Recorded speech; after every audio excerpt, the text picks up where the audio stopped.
Mheshimiwa Rais leo ameongeza kima cha mshahara kwa watumishi wa serikali kutoka $370,000 mpaka $500,000.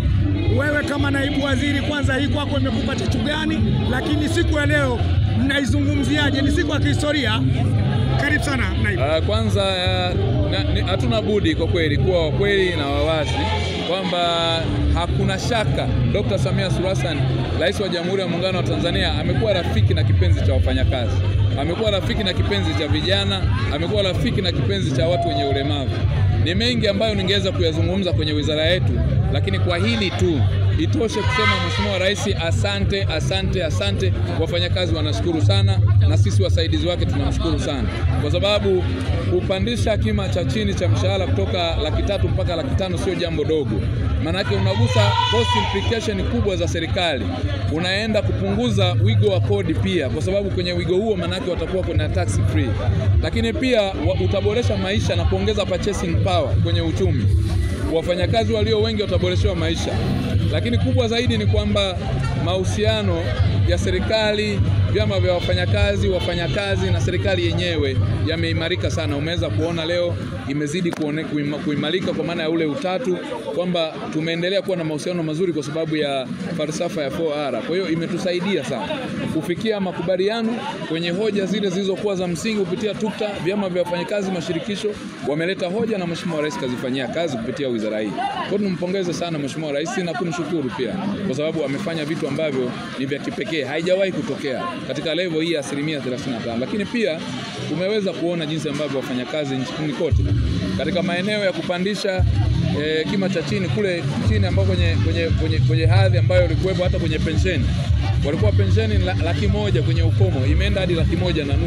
Kwa hiyo ni nyongeza ambayo imefanyika, na unaweza kuona jinsi ambavyo amesema pia hata kwa wafanyakazi wengine anaenda kuongeza asilimia za kutosha ambazo zitawasaidia wananchi kuweza kuendana na changamoto za kiuchumi ambazo zipo kwa sasa, ili waweze kusomesha, waweze kufanya shughuli nyingine za kiuchumi na kuimarisha maisha na kuleta ustawi wa wananchi. Tumemsikia Mheshimiwa Rais ameagiza wizara ifanyie kazi kwa watumishi wa sekta binafsi.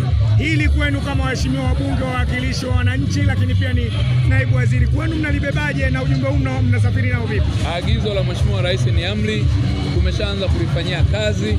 Watu wataenda site kuanzia kesho, lakini pia itaendelea kufanyiwa kazi kwa utafiti ambao utaleta matokeo chanya kwa hao watu wa rais ambao Mheshimiwa mwenyewe ameelekeza, na rais ni kipenzi cha Watanzania. Kwa hiyo hatuwezi kufanya kazi yoyote ya kwenda kinyume na maagizo na maelekezo yake.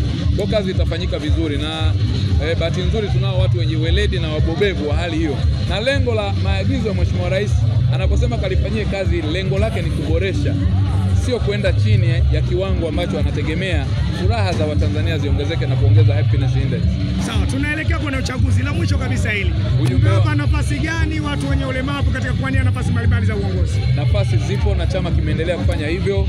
3% ya ajira inaendelea kufanyiwa kazi kwenye vyama vya siasa. CCM inaongoza na vyama vingine vipate viige, lakini pia fursa zinaendelea kutolewa kwenye maeneo mbalimbali, na hasa huduma za upendeleo pia kwa sababu ya hali walizonazo hata kwenye kupiga kura, lakini pia kuwapa braille katika kupiga kura, hata wale wasioona wanaweza kushika na kupiga kura kwa nayo. Kwa hiyo ni fursa ambazo zipo, hata wakaribisha Watanzania kwenda kumpigia kura nyingi za kutosha Dr. Samia Suluhu Hassan, sababu mmeona amegusa maeneo mengi ya miundombinu, elimu, afya, kilimo na kadhalika, yote ameyafanya kwa ukubwa sana. Wewe ni naibu waziri kutoka katika wizara husika, una wito gani kwa jamii kuhusiana na hilo la kuwapa nafasi watu wenye ulemavu na mahitaji muhimu katika kushiriki kwenye uchaguzi? Wala sio wito, ni maelekezo ya serikali, ni sheria, ni sera.